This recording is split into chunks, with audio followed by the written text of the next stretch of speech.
ایک نئی ویڈیو میں خوش آمدید۔ پاکستان اور افغان طالبان کے درمیان تعلقات خراب ہونے لگے ہیں۔ طالبان کی ایک جذباتی غلطی کی وجہ سے بارڈر پر کشیدگی کی صورتحال دوبارہ سے بننے لگی ہے۔ طالبان اور پاک فوج پہلی بار آمنے سامنے آ چکے ہیں۔ طالبان نے جذبات میں آ کر ایسی غلطی کی ہے جس کے بعد سے پاکستان کی عوام میں ان کے دل میں موجود محبت اور ہمدردی ختم ہونے لگی ہے۔ پاکستان نے طالبان کی مدد کرنے میں اہم کردار ادا کیا ہے، جس کے بعد سے انہوں نے امریکہ کو شکست دی اور افغانستان میں ایک نئی حکومت قائم کی گئی۔ لیکن اب طالبان بھی پاکستان کے ساتھ وہی غلطی کر رہے ہیں جو اشرف غنی نے کی تھی۔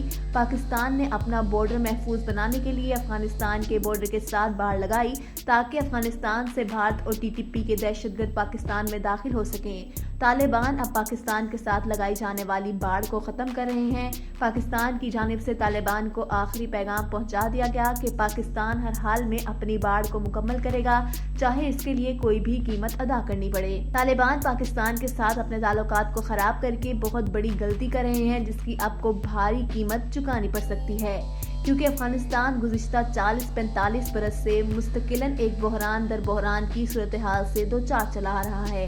2021 میں وقوع پذیر ہونے والے واقعے کے بارے میں یہ نہیں کہا جا سکتا کہ یہ واقعہ اس بحران کے خاتمے کا مضر ثابت ہوگا یا اس واقعے کے باوجود افغانستان کا بحران جاری رہے گا۔ امکان غالب یہی ہے کہ افغانستان کو مکمل امن کے قیام، سیاسی استحکام اور معاشی ترقی کی راہ پر لگنے میں ابھی بھی وقت لگے گا۔ افغانستان کے طویل بحران کا اب تک کا آخری مرحلہ 20 سال قبل اس وقت شروع ہوا تھا جب امریکہ نے یہاں براہ راست طور پر فوجی مداخلت کا فیصلہ کیا تھا۔ 9/11 2001 کو امریکہ میں نیو یارک کے ٹریڈ سینٹر اور پینٹاگون پر دہشت گرد کارروائیوں کے بعد جب امریکہ نے افغانستان پر حملہ کرنے کا فیصلہ کیا تو کسی کے وہم و گمان میں بھی نہیں تھا کہ امریکہ اب افغان بحران میں دھنستا چلا جائے گا اور اس کو یہاں سے نکلنے میں 20 سال لگ جائیں گے۔ دوستو، 2020 میں اس وقت کے صدر ڈونلڈ ٹرمپ کی حکومت نے طالبان کے ساتھ افغانستان سے امریکی انخلاء کے بارے میں ایک معاہدہ کیا جس کی روح سے امریکہ کے سارے فوجی 1 مئی 2021 کو افغانستان سے واپس بلائے جانے تھے۔ صدر جو بائیڈن نے منتخب ہونے کے بعد یہ اعلان کیا تھا کہ امریکہ 11 ستمبر 2021 تک افغانستان سے اپنی فوجیں نکال لے گا۔ امریکہ اور طالبان کا یہ معاہدہ اس لحاظ سے غیر معمولی اہمیت کا حامل تھا کہ اس کے اندر امریکی ناکامی کا اعتراف پوشیدہ تھا۔ امریکہ افغانستان کو انتہا پسندوں اور دہشت گرد تنظیموں سے نجات دلانے، وہاں ایک جدید معاشرہ قائم کرنے اور ایک جمہوری مملکت کی بنا رکھنے کے دعووں کے ساتھ داخل ہوا تھا، لیکن اب وہ کچھ اس طور وہاں سے رخصت ہو رہا تھا کہ اس نے وہاں قائم اپنی حمایت یافتہ حکومت کو بھی اعتماد میں نہیں لیا۔ چنانچہ جہاں ایک طرف طالبان 20 سالہ جنگ کے فاتح قرار پائے، وہیں دوسری طرف افغانستان میں موجود حکومت جو امریکی پشت پناہی ہی سے قائم تھی، بے بنیاد اور بے اختیار قرار پائی۔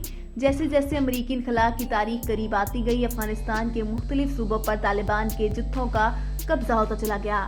مقامی گورنر اور دوسرے عہدیدار، یہاں تک کہ وہاں موجود پولیس اور فوج کے دستے بھی جب کابل میں اپنی حکومت کو چند روز میں منہدم ہوتا ہوا دیکھ رہے تھے تو ان کے لیے طالبان کی چڑھائی کے آگے بند نہ باندھنے بلکہ ان کے سامنے سرنگوں ہو جانے کے علاوہ اور کوئی چارہ نہیں تھا۔ ویتنام میں جس طرح امریکی فوجی جنوبی ویتنام کی شکست کے بعد سائگون میں اپنے ملک کے سفارت خانے کی چھت سے ہیلی کاپٹروں کے ذریعے فرار ہوئے تھے، ایسے ہی منظر کی کابل میں بھی توقع تھی۔ صدر اشرف غنی بھی ملک چھوڑ کر فرار ہو گئے۔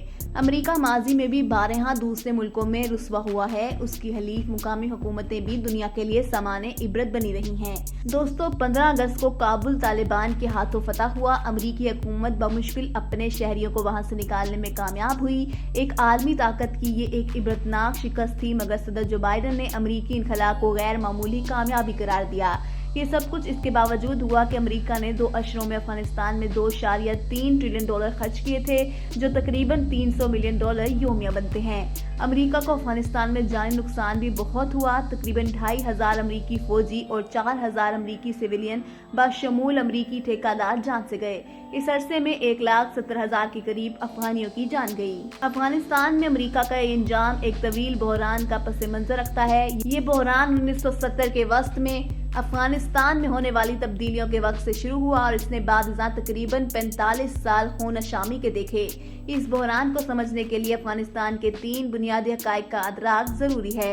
ان میں ایک تو افغانستان کا قبائلی معاشرہ ہے جس کی عصبیتیں ویسے تو تاریخی طور پر چلی آ رہی ہیں، لیکن گزشتہ 4-5 عشروں میں ان میں غیر معمولی اضافہ ان وجوہ سے بھی ہوا ہے کہ قبائل کو اس دوران مختلف درجوں میں سیاسی طاقت کا تجربہ بھی ہوا ہے۔ غیر قانونی اسلحے کی بھی ریل پیل ہوئی ہے، جس کے نتیجے میں بے شمار قبائلی سردار اور دوسرے موثر قبائلی افراد جنگجو اور وار لارڈ بھی بنتے رہے ہیں۔ دوستو، 1995 میں طالبان کا ظہور ہوا اور وہ افغانستان کے دور دراز علاقوں میں مقامی وار لارڈز پر قابو پاتے اور امن کے داعی بن کر بالآخر کابل تک پہنچ گئے۔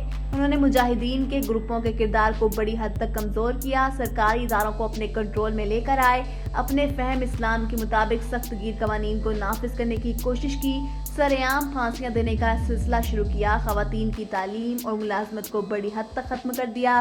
1997 میں نجیب اللہ کو اقوام متحدہ کی عمارت سے نکال کر پھانسی دے دی گئی۔ اس پورا عرصے میں طالبان کو ان گروہوں کی تائید بھی حاصل رہی جو اب القاعدہ نامی تنظیم کے تحت جمع تھے، جس کو قیادت اسامہ بن لادن کر رہے تھے اور جو دنیا کے مختلف ملکوں میں اپنا نیٹ ورک پھیلا چکی تھی۔ 11 ستمبر 2001 کو 4 ہوائی جہازوں کے ذریعے امریکہ کے تجارتی اور عسکری اعصابی مراکز پر حملے کیے گئے۔ نیو یارک کا ورلڈ ٹریڈ سینٹر اور واشنگٹن میں پینٹاگون کا مرکز ان حملوں کے ہدف بنے اور وار لارڈ بھی بنتے رہے ہیں۔ دوستو، 1995 میں طالبان کا ظہور ہوا اور وہ افغانستان کے دور دراز علاقوں میں مقامی وار لارڈز پر قابو پاتے اور امن کے داعی بن کر بالآخر کابل تک پہنچ گئے۔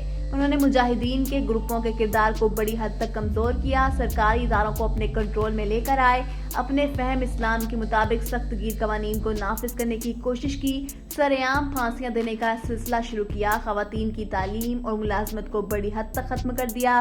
1997 میں نجیب اللہ کو اقوام متحدہ کی عمارت سے نکال کر پھانسی دے دی گئی۔ اس پورا عرصے میں طالبان کو ان گروہوں کی تائید بھی حاصل رہی جو اب القاعدہ نامی تنظیم کے تحت جمع تھے، جس کو قیادت اسامہ بن لادن کر رہے تھے اور جو دنیا کے مختلف ملکوں میں اپنا نیٹ ورک پھیلا چکی تھی۔ 11 ستمبر 2001 کو 4 ہوائی جہازوں کے ذریعے امریکہ کے تجارتی اور عسکری اعصابی مراکز پر حملے کیے گئے۔